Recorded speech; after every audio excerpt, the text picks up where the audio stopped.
ನದಿ ತೀರದಲ್ಲಿರುವ ಧರ್ಮಸ್ಥಳ ಪುಣ್ಯಕ್ಷೇತ್ರವು 800 ವರ್ಷಗಳ ಹಿಂದೆ ಹುಡುಮ ಎಂದು ಕರೆಯಲ್ಪಡುತ್ತಿತ್ತು.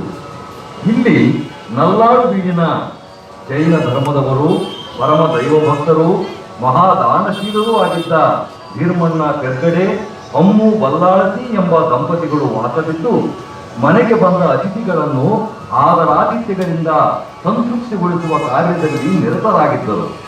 ಆ ಸಂದರ್ಭದಲ್ಲಿ ಇವರನ್ನು ಪರೀಕ್ಷಿಸಲೆಂದು ಧರ್ಮದೇವತೆಗಳಾದ ಕಾಳರಾಹು, ಕಾಳಕಾಯಿ, ಕುಮಾರಸ್ವಾಮಿ, ಕನ್ಯಾಕುಮಾರಿಯವರು ಆಗಮಿಸಿ ಆದರಾತಿಥ್ಯ ಸ್ವೀಕರಿಸಿ ಸಂತೃಪ್ತಿಗೊಂಡು ನಾವು ಇಲ್ಲಿಯೇ ನೆಲೆಸಲು ಸಂಕಲ್ಪಿಸಿದ್ದೇವೆ ಎಂದು ಹೇಳಿದಾಗ ಅತೀವ ಆನಂದದಿಂದ ಪೆರ್ಗಡೆ ದಂಪತಿಗಳು ತಾವು ವಾಸವಾಗಿದ್ದ ಮನೆಯನ್ನೇ ಧರ್ಮದೇವತೆಗಳಿಗೆ ಬಿಟ್ಟುಕೊಡುತ್ತಾರೆ.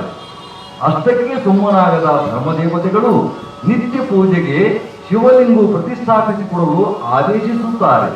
ಅವರ ಆದೇಶದ ಯೋಚನೆಯಲ್ಲಿರುವಾಗ, ಸ್ವಾಮಿ, ಯಾವ ಆಲೋಚನೆಯಲ್ಲಿದ್ದೀರಿ? ಅದೇ ಧರ್ಮದೇವತೆಗಳು ಮನೆಗೆ ಬಂದು ಆದರಾತಿಥ್ಯವನ್ನು ಸ್ವೀಕರಿಸಿದ ನಂತರ ನಾವು ಇಲ್ಲಿಯೇ ನಿಲ್ಲಿಸಲು ಸಂಕಲ್ಪಿಸಿದ್ದೇವೆ ಎಂದು ಹೇಳಿದರು. ಅದಕ್ಕೆ ಮರು ಮಾತಾಡದೆ ನಾವು ವಾಸವಾಗಿದ್ದ ಮನೆಯನ್ನೇ ಅವರಿಗೆ ಬಿಟ್ಟುಕೊಟ್ಟೆವು. ಆದರೇನು ಸ್ವಾಮಿ? ನಿತ್ಯ ಪೂಜೆಗೆ ಶಿವಲಿಂಗ ಪ್ರತಿಷ್ಠಾಪಿಸಿಕೊಡಲು ಹೇಳಿದ್ದಾರಲ್ಲ, ಅದೇ ಯೋಚನೆಯಾಗಿದೆ ನನಗೆ. ಅದಕ್ಕೆ ಯೋಚನೆ ಮಾಡುತ್ತೀರಿ? ಶಿವಲಿಂಗ ಪ್ರತಿಷ್ಠಾಪಿಸಿ ಕೊಟ್ಟಲಾಯಿತು. ಅದು ಅಷ್ಟು ಸುಲಭದ ಮಾತಲ್ಲ.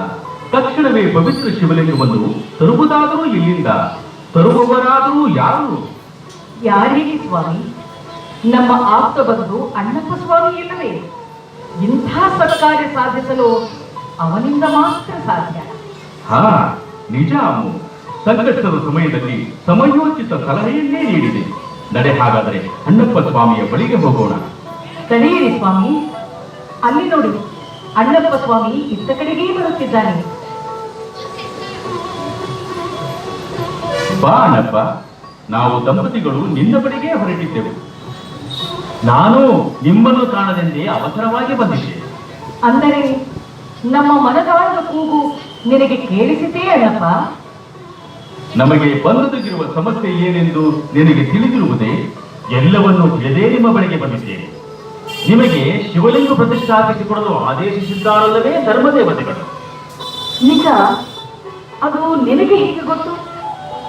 ನನಗೆಲ್ಲವೂ ಗೊತ್ತು. ಧರ್ಮದೇವತೆಗಳು ನಿಮ್ಮ ಮನೆಗೆ ಬಂದಿದ್ದು, ನಿಮ್ಮ ಆತಿಥ್ಯ ಸ್ವೀಕರಿಸಿದ್ದು, ನಾವು ಇಲ್ಲಿಯೇ ನೆಲೆಸುತ್ತೇವೆ ಎಂದು ಹೇಳಿದಾಗ ನಿಮ್ಮ ಮನೆಯನ್ನೇ ಅವರಿಗೆ ಬಿಟ್ಟುಕೊಟ್ಟಿದ್ದು ಎಲ್ಲ ನನಗೆ ಗೊತ್ತಿದೆ. ಇದೆಲ್ಲವೂ ಸರಿ, ಆದರೆ ಧರ್ಮದೇವತೆಗಳು ನಿತ್ಯ ಪೂಜೆಗೆ ಶಿವಲಿಂಗ ಪ್ರತಿಷ್ಠಾಪಿಸಿಕೊಡಲು ನಮಗೆ ಆದೇಶಿಸಿದ್ದು ನಿನಗೆ ಹೇಗೆ ಗೊತ್ತಾಯಿತು? ಶಿವಲಿಂಗ ಪ್ರತಿಷ್ಠಾಪಿಸಿಕೊಡಲು ನಿನಗೆ ಆದೇಶಿಸಿದ ಧರ್ಮದೇವತೆಗಳೇ ನನ್ನ ಸ್ವಪ್ನದಲ್ಲಿ ಕಾಣಿಸಿಕೊಂಡು ಮಂಗಳೂರು ಸಮೀಪವಿರುವ ಕದ್ರಿ ಕ್ಷೇತ್ರದಿಂದ ಶಿವಲಿಂಗ ತರುವಂತೆ ಸೂಚಿಸಿದ್ದಾರೆ. ನೀವು ನಿಶ್ಚಿಂತರಾಗಿ, ನಾನು ನಿಮ್ಮ ಅಭೀಷ್ಟವನ್ನು ನೆರವೇರಿಸಲು ಈ ಕ್ಷಣವೇ ಕದ್ರಿಗೆ ಬರುತ್ತೇನೆ. ಹೋಗಿ ಬಾ ಅಣ್ಣಪ್ಪ, ನಿನಗೆ ಶುಭವಾಗಲಿ. ಈ ರೀತಿ ಹೊರಟು ಅಣ್ಣಪ್ಪ ಸ್ವಾಮಿ ಗೆದ್ದೇಳು ಮಂಜುನಾಥ, ಏಳು ಬೆಳಗಾಯಿತು. ಗೆದ್ದೇಳು ಮಂಜುನಾಥ, ಏಳು ಬೆಳಗಾಯಿತು. ಧರ್ಮದೇವತೆಗಳು ನಿನ್ನ ದರ್ಶನಕ್ಕೆ ಕಾದಿಹರು.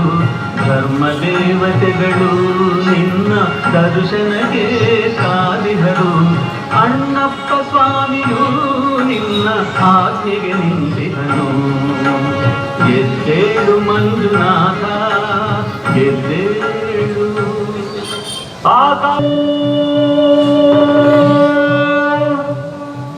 ಅಗ್ನಿಯೇ ತ್ರಿನೇತ್ರ,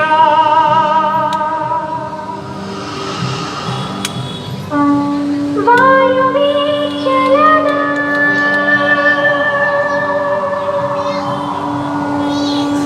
ಜಲವೇ ಜಗವಾಳು ಮಂದಹಾಸ.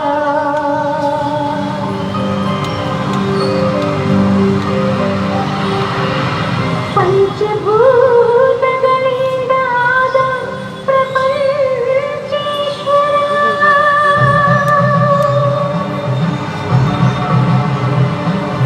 ವಿಧಾತ ವಿಶ್ವನಾಥ.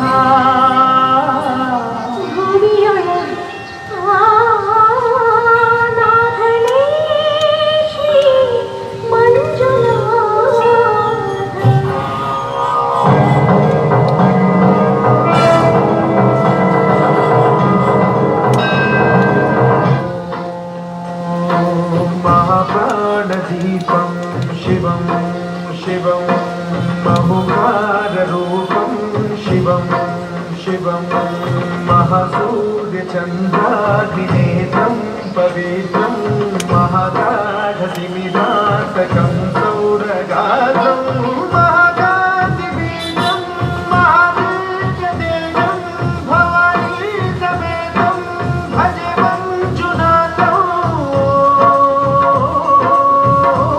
नमः शङ्कराय च महेश्वराय च नमः शिवाय च शिवतराय च भवहराय च महाप्राणदीपं शिवं शिवं सौराष्ट्रसुन्दरं सौमनाथेश्वरं श्रीशैलमन्दिरं श्रीमल्लिकार्जुनं उज्जयिनिपुरमहाकालेश्वरं वैद्यनाथेश्वरं महाभीमेश्वरं अमरलिङ्गेश्वरं रामलिङ्गेश्वरं काशीविश्वेश्वरं परं कृष्णेश्वरं ब्रह्मकाधीश्वरं नागलिङ्गेश्वरं